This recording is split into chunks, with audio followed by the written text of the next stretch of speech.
Welcome to a small week of new releases since it's the holidays and the Steam Winter Sale begins this week as well, but some notable titles of interest begins with Loot River, a Souls-like roguelite from 2022 that is finally coming to PlayStation.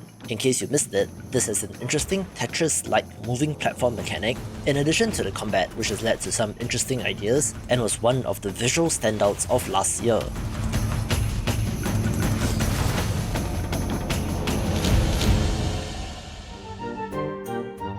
I should be making a video on upcoming city builders in a little bit, but in the meantime, do check out United Penguin Kingdom Huddle Up this week.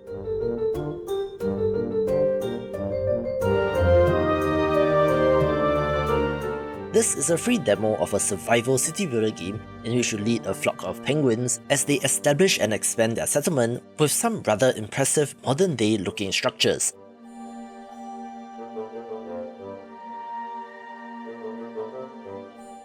There are of course seals and killer whales that you need to fend off, so there is an element of danger here, but it looks to be rather polished at this stage in development.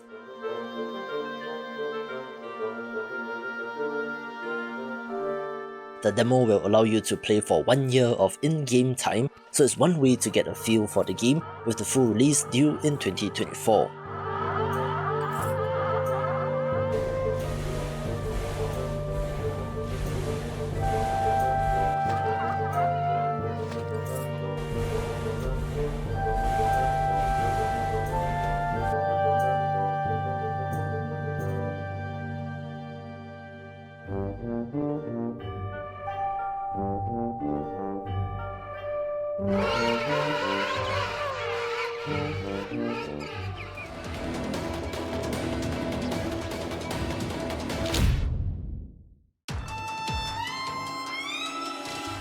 The mascot horror series Garten of Banban continues and is somehow in its 6th iteration, in which you're going deeper and deeper beneath Banban's kindergarten in search of your missing child.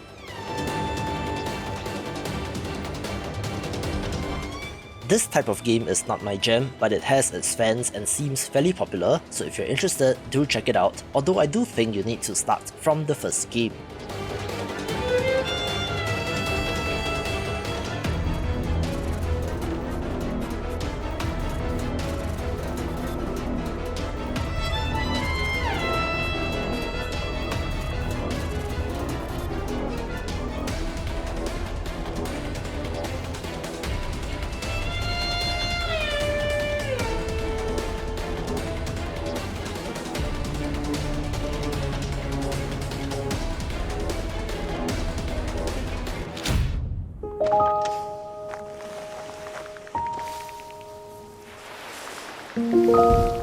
Just one more pot of interest this week in the Switch release of Terra Nil, a reverse city builder title that is more puzzle game-like in spots.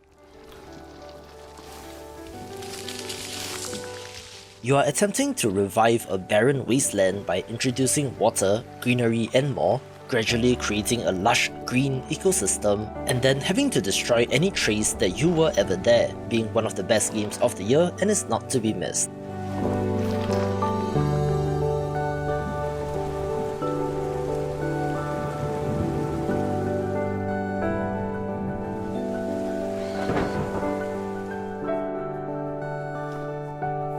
Hey, if you made it this far, subscribe to my weekly newsletter to keep on top of all things indie games, link in the description below. I remember it like it was yesterday. Back then, life was peaceful, safe, and fun. Our nation thrived, and there was hope. Or so we thought. I don't usually have the time to sit down with grand strategy titles, so I don't really play them, but an impressive looking title is World Warfare and Economics, a rather boring sounding title, but if you're into strategy games, it might be exactly your jam. Set in the modern day on the verge of World War III, take control of any country and use politics, military and the economy to lead your people to prosperity, although it may be hitting a little too close to home given the current state of the world.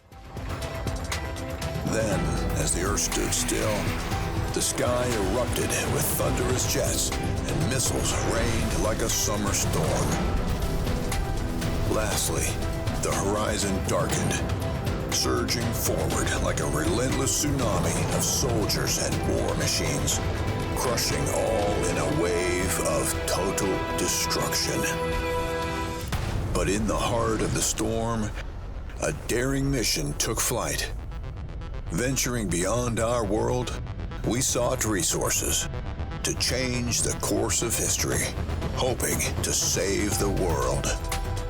Your choices will define your legacy. The fate of nations is in your hands. Prepare to lead. Prepare for... In this gridless sandbox building game, you play a clueless engineer struggling with the fundamentals of physics. A game which I previewed when looking at the upcoming games of the month is The Engineer, with the odd spelling of the title reflecting the wacky physics parts of this sandbox construction game. You play as the titular character who is able to construct buildings, structures, and even primitive vehicles and siege weapons, using these to accomplish a variety of objectives, where in addition to the pure construction, you can also go into third person and control the character, looking like wobbly fun. Potential of our fully creative sandbox mode where you can build whatever you like. Build a castle or a questionably designed battering ram. The only limitation is, well, you. In this world, where brilliance takes a backseat to incompetence, you are the engineer.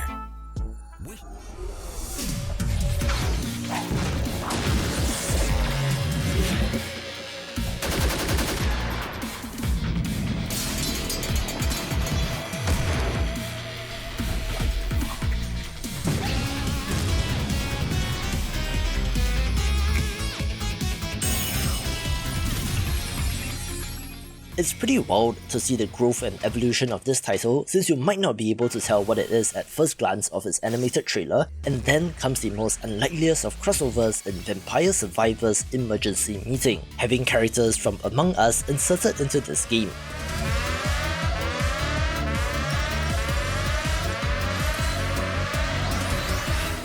At this point, the developer probably has more money than God, so it's interesting to see them continue to add to this, and on the flip side, the Among Us people are really going all out in crossovers with other titles, such as bringing Undertale, Celeste, Untitled Goose Game and more into the main game recently, and it's a great tactic to spread awareness, even if it does break immersion, so to speak.